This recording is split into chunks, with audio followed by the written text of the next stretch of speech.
Welcome back तव्हां सभिनी खे असां भली कार चऊं था। इमरान साहब जी जाइ मां हिते टेम्पररी वरितल आहे सिर्फ़ु इन करे जो पंहिंजे जेको पाकिस्तान जा मुख़्तलिफ़ फ्लेवर्स आहिनि लैंग्वेजिस जा सिंधी बलोची पश्तो उर्दू उहे सभु तव्हांखे हिन प्रोग्राम में नज़र ईंदा।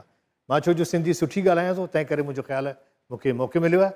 वेलकम बैक ऐं हाणे वरी पंहिंजे प्रोग्राम खे पाण रिज़्यूम करियूं था। इमरान भाई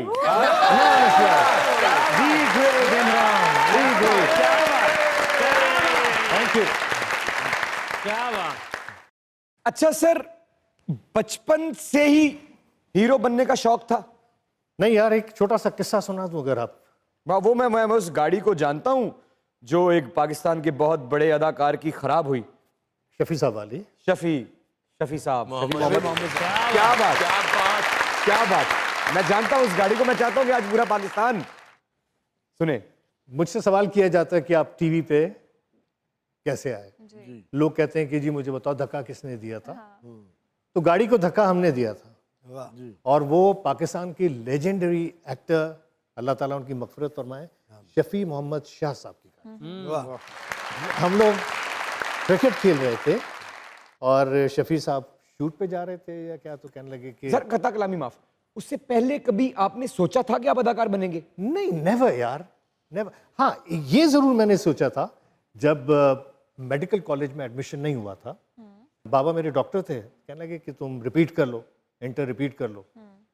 मैंने कहा यार पढ़ाई वढ़ाई जो है ना, ये बाबा ए ग्रेड तो मैं नहीं ला सकता। सी और डी वाले अपन हैं, वो बस क्लास चेंज हो जाएगी लेकिन डॉक्टर मुश्किल है। कहने लगे तुम क्या बनोगे, तो you will become a liability for me. तुम जब कुछ नहीं कर सकोगे तो क्या करोगे। खैर ये सवाल चलता रहा। उन दिनों एक मैगजीन आता था, मेंस क्लब, और उस मैगजीन के कवर पे हमारे एक्टर हैं फरहान अली आगा साहब। क्या बात, फरहान भाई की क्या फरहान बात। भाई की तस्वीर थी, डोले शोले। हाँ वो। मैंने कहा यार, और एजाज असलम की भी एक और मैगजीन में थी। मैंने कहा यार जिंदगी तो इन लोगों की है ना, हम तो जैसे बस ऐसे ही हैं, तो इनके जैसा बनना चाहिए। तो मैंने कोशिश की वर्जिश करने की, डोले शोले से कुछ नहीं बने। दफा कर यार, यही हुआ, यहाँ तक था, बस यही था। उसके अच्छा। बाद कभी सोचा नहीं क्योंकि नहीं कर सकते थे। लेकिन फिर अल्लाह ने, हम कुछ प्लान करते हैं लेकिन अल्लाह की प्लानिंग्स अपनी होती हैं। वाह।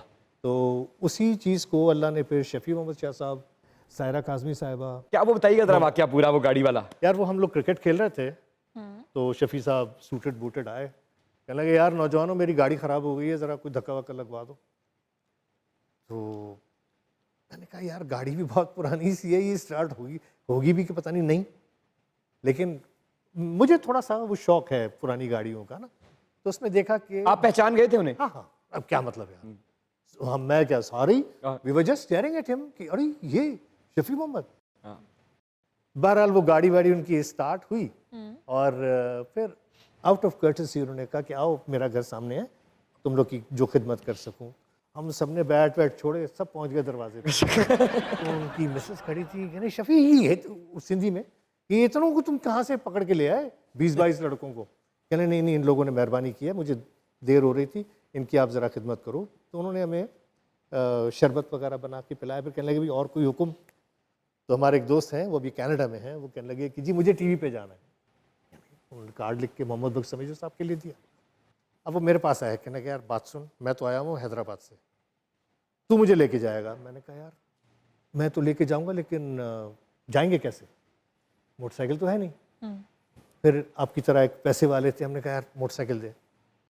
उधर से टाई पकड़ी, उनसे जूते लिए। अच्छा। और हम दोनों भाई तैयार होके तेल वेल लगा के बालों में बड़े, और अब मोटरसाइकिल पे बैठ के टीवी स्टेशन जा रहे हैं। अब ये नहीं पता कि मोटरसाइकिल पे बैठेंगे तो बालों का हशर क्या होना। तो खैर बहरहाल हम उधर पहुँचे और वहाँ पर रिहर्सल हो रही थी।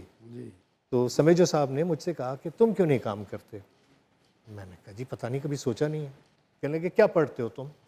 मैंने कहा सर BSc फाइनल में हूँ। कहने लगे ओके, तुम अपनी एकेडमिक्स जो भी हैं जितना पढ़ना चाहते हो पढ़ लो, और उसके बाद तुम आना, मैं तुम्हें चांस दूंगा, लेकिन जब तक तुम्हारी ये एकेडमिक्स पूरी नहीं होती तुम मुझे टीवी स्टेशन पे नज़र नहीं आने चाहिए। और ऐसे ही हुआ। जब डांट पड़ गई थी तो जो वो कज़न है उसको भी चांस नहीं मिला, मुझे भी नहीं मिला, लेकिन जब मैंने पास आउट कर लिया तो फिर मैंने फ़ोन किया। मैंने कहा जी मैं वो बोल रहा हूँ, साल भर पहले जो आया था। कह रहा हाँ मुझे याद है, आ जाओ। वाह। फिर मैं अपना वो मार्कशीट और जो अखबार में रिज़ल्ट था वो सब लेकर गया। मैंने कहा सर मैंने पास आउट कर लिया, आप काम दें। तो उन्होंने मुझे एक छोटा सा रोल दिया और उसके फ़ौरन बाद मुझे उन्होंने मेन रोल दिया, जिसमें मेरी हीरोइन बनी थी राबिया नौरीन साहिबा। अरे क्या बात। और उसके बाद उन्हीं दिनों तपिश की शूट चलनी थी, तो सायरा काज़मी साहिबा ने मुझे बुलाया। 14 ऑडिशंस हुए थे। उसके बाद कहने लगी नहीं ये कैरेक्टर तुम ही कर रहे हो। 14 ऑडिशंस। हाँ जी। And that was my first Urdu play, और वो बहुत मशहूर हुआ था, बहुत बहुत मशहूर हुआ था। जब उसकी पहली किस्त चली तो जिंदगी में क्या फर्क आया? भाई मैं तो अपने आप को नदीम साहब समझने लग गया था। अच्छा अच्छा। मैंने कहा कि नदीम साहब जो है ना अब बूढ़े होते जा रहे हैं, मैंने उनको रिप्लेस करना है। हालांकि मैं ऐसा कभी सोच भी नहीं सकता, लेकिन मकसद ये कि जब आप थोड़े मशहूर हो जाते हैं तो एक अच्छी फील आनी शुरू होती है। फिर आप अपने आप को ग्रो करना चाहते हैं कि यार मैं कपड़े भी खरीदूं, मैं अपने आप को ग्रूम भी करूं, और फिर आप बड़े सिलेक्टिव हो जाते हैं काम के हवाले से भी और दोस्तियों के हवाले से भी। सर वो पहले ड्रामे की कितनी पेमेंट मिली थी आपको? मेरे ख्याल है 1500 रुपये पर एपिसोड मिलते थे। पर एपिसोड? वाह वाह वाह। तब 1990। क्या बात है। तो सर कोई ऐसा वाकया किसी फैन का जो सारी जिंदगी ना आप भूल सके वो होंगे? मेरी बीवी से पूछ लेते ना, कभी हमारे प्रोग्राम में आई होंगी, तो जब वो खवातीन अपने बोरिया बिस्तर उठा के आ जाती थी घर पे कि हम तो यहीं रहेंगी अब। कोई उनमें से कोई एक वाकया जिस तो जब आप भी डर गए हो कि ये क्या हो गया है? वो तो अम्मी ने मुझे घर से निकाल देना था ना। वो एक खातून आ गई थी अच्छा। बोरिया बिस्तर उठा के, तो मुझे तो कैसर ने बुलाया। अम्मी कहने लगी कौन सा कैसर? कहने, आप कौन है? कह रही मैं जिस कैसर की बात कर रही हूँ वो मैं उसकी माँ हूँ। कहनी बस उन्होंने तो मुझे बुलाया तो मैं बस अब यहीं रहूंगी। अम्मी ने वो देखती रही जिस तरह ड्रामा में नहीं था, देख उसको रही है कैसर। पता नहीं, मैंने कहा जी अम्मा। मैंने बहुत प्यार से बुलाया कि इधर आओ। कहले ये आई है, अपने भी बोरिया बिस्तर उठा और निकलो इधर से। मैंने कहा ये कौन है, मैं तो जानता ही नहीं। अच्छा हमारी अम्मी की आदत होती थी, वो दूसरी बात नहीं सुनती थी, चप्पल उतारती थी और बस यूं झुकी। मैंने कहा यार कैसर काम हो गया। मैंने कहा भाई तू है कौन, कहाँ से आई है, क्या है? मैंने कहा अम्मी कसम से, आपकी कसम, मैंने जानता भी नहीं कौन है। फिर अम्मी ने कहा अच्छा तूने मेरी कसम खाई तो झूठी कसम खाई नहीं, जा तू अंदर। फिर मुझे नहीं पता बाहर क्या हुआ। आवाजें आई कुछ? आवाजें आई, किस तरह की? बस समझ जाओ ना। नहीं ओ जा रही हूं मैं।